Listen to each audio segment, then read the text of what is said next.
ಇದನ್ನ ಕಂಡುಹಿಡಿದ್ರು. ಇದನ್ನ ಕಂಡುಹಿಡಿದ ನಂತರ ಡಾಬ್ಸನ್ ಅಂತಕ್ಕಂಥ ಡಾಬ್ಸನ್ ಸ್ಪೆಕ್ಟ್ರೋಮೀಟರ್ ಅಂತ ಹೇಳ್ತೀವಿ. ಅಂದ್ರೆ ಆ ಭೂಮಿಯ ಸುತ್ತಲೂ ಇರ್ತಕ್ಕಂಥ ಓಜೋನ್ ಲೇಯರ್ ಎಲ್ಲೆಲ್ಲಿದೆ, ಎಷ್ಟು ದಪ್ಪ ಇದೆ ಅಂತಕ್ಕಂಥದ್ದನ್ನ ಸ್ಟಡಿ ಮಾಡಲಿಕ್ಕೆ ಡಾಬ್ಸನ್ ಸ್ಪೆಕ್ಟ್ರೋಮೀಟರ್ ಅಂತ ಹೇಳ್ತೀವಿ. ಇದನ್ನ ಡಾಬ್ಸನ್ ಅಂತಕ್ಕಂಥ ವಿಜ್ಞಾನಿ ಕಂಡು ಹಿಡಿದ್ರಿಂದ ಅವನ ಹೆಸರನ್ನ ಕೊಟ್ಟು ಡಾಬ್ಸನ್ ಸ್ಪೆಕ್ಟ್ರೋಮೀಟರ್ ಅಂತ ಹೇಳ್ತೀವಿ. ಹಾಗಾದ್ರೆ ಇಂತಹ ಭೂಮಿಯ ಮೇಲಿರ್ತಕ್ಕಂಥ ಎಲ್ಲ ಜೀವರಾಶಿಗಳನ್ನ ರಕ್ಷಣೆ ಮಾಡ್ತಕ್ಕಂಥ ಓಜೋನ್ ಪದರ ಏನಾಗೈತಿ ಅಂತ ಕೇಳಿದ್ರೆ ಆ ಸೂರ್ಯನಿಂದ ಬರ್ತಕ್ಕಂಥ ನೇರಳಾತೀತ ಕಿರಣಗಳು ಅಂತ ಹೇಳ್ತೀವಿ, ಅಲ್ಟ್ರಾ ವೈಲೆಟ್ ರೇಸ್ ಅಂತ ಹೇಳ್ತೀವಿ. ಅವು ಏನಾದರೂ ನೇರವಾಗಿ ಭೂಮಿಗೆ ಬಂದವು ಅಂತಂದ್ರೆ ಆ ಎಲ್ಲೆಲ್ಲ ಅಲ್ಟ್ರಾ ವೈಲೆಟ್ ರೇಸ್ಗಳು ಬೀಳ್ತಾವೋ ಆ ಇಡೀ ಪ್ರದೇಶ ಸುಟ್ಟು ಬೂದಿಯಾಗಿ ಹೋಗುತ್ತೆ.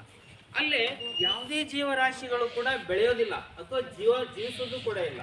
ಅದು ಅಕಸ್ಮಾತ್ ಯಾವ ಜೀವಿಗಳ ಮೇಲೆ ಅಲ್ಟ್ರಾ ವೈಲೆಟ್ ರೇಸ್ ಬೀಳ್ತಾವೋ ಆ ಇಡೀ ಚರ್ಮ ಏನಾಗುತ್ತೆ, ಕ್ಯಾನ್ಸರ್ ಬರ್ಬೋದು, ಆ ಜೀವಿಗಳು ಕೂಡ ಸತ್ತು ಕೂಡ ಹೋಗ್ಬೋದು. ಹೀಗಾಗಿ ಇಂಥ ಒಂದು ರಕ್ಷಾ ಕವಚವಾಗಿರ್ತಕ್ಕಂಥ ಈ ಒಂದು ಪದರ ಏನಾಗತೈತಿ ಅಂತ ಕೇಳಿದ್ರೆ ಮಾನವನ ದುರಾಶೆಯಿಂದ, ಮಾನವರಂದ್ರೆ ನಾವು ಹೌದಲ್ಲ, ನಮ್ಮ ದುರಾಶೆಯಿಂದ ಏನಾಗತೈತಿ ಅಂದ್ರೆ ದಿನದಿಂದ ದಿನಕ್ಕೆ ಇದು ಕಡಿಮೆ ಆಗತೈತಿ. ಅಂದ್ರೆ ತನ್ನ ಒಂದು ಕ್ವಾಲಿಟಿಯನ್ನು ಕಳ್ಕೊಳಕತೈತಿ.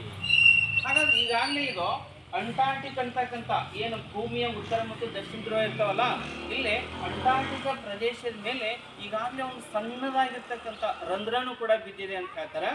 ಅದ್ರ ಬಗ್ಗೆ ಇನ್ನೂ ಸಾಕಷ್ಟು ಸ್ಟಡಿ ಮಾಡ್ತಿದ್ದಾರೆ. ಹಾಗೆ ಮಾನವ ಇದನ್ನ ಹೆಂಗೆ ಹಾಳು ಮಾಡಕತ್ತಾನ ಅಂತ ಕೇಳಿದ್ರೆ ನಾವು ದಿನನಿತ್ಯ ಸಾಕಷ್ಟು ವಾಹನಗಳನ್ನು ಬಳಸ್ತೀವಲ್ಲ, ಬಳಸ್ತೀವಿಲ್ಲ? ಆ ವಾಹನದಿಂದ ಹೋಗ್ತಕ್ಕಂಥ ಹೊಗೆ ಇರ್ಬೋದು. ಮನೆ ಒಳಗೆ ಅಡಿಗೆ ಮಾಡ್ತಿರ್ತೀವಿಲ್ಲ, ಅದು ಹೊಗೆ ಬರ್ತಿರತ್ತ. ಆಮೇಲೆ ಫ್ರಿಜ್ಗಳನ್ನು ಬಳಸ್ತಿರ್ತೀವಿ, ಹೌದಾ? ಆಮೇಲೆ ಫ್ಲೋರೋ ಕಾರ್ಬನ್ಸ್ ಅಂತ ಹೇಳ್ತೀವಿ. ಅಂದ್ರೆ ಆ ಹೊಗೆಗಳಲ್ಲಿರ್ತಕ್ಕಂಥ ಫ್ಲೋರೋ ಕಾರ್ಬನ್ಸ್ ಅಂತ ಹೇಳ್ತೀವಿ. ಇನ್ನೂ ಸಾಕಷ್ಟು ರೀತಿಯ ಈ ಒಂದು ಓಜೋನ್ ಪದರವನ್ನು ಹಾಳು ಮಾಡ್ತಕ್ಕಂಥ ಏನು ವಸ್ತುಗಳನ್ನು ನಾವು ವಾತಾವರಣಕ್ಕೆ ಬಿಡ್ತಾ ಇದ್ದೀವಿ. ಈ ರೀತಿ ವಾತಾವರಣವನ್ನು ಮಲಿನ ಮಾಡಿ ಆ ಒಂದು ಉಸಿರಾಡಕ್ಕೂ ಕೂಡ ನಾವೇನು ಮಾಡಾಕತ್ತೀವಿ, ಮಲಿನವಾಗಿರ್ತಕ್ಕಂಥ ಗಾಳಿಯನ್ನು ಉಸಿರಾಟ ಮಾಡಾಕತ್ತೀವಿ. ನಮ್ಮ ಭೂಮಿಯ ರಕ್ಷಾ ಕವಚವಾಗಿರ್ತಕ್ಕಂಥ ಓಜೋನ್ ಕೂಡ ಏನಾಗತೈತಿ, ಸಂಪೂರ್ಣವಾಗಿ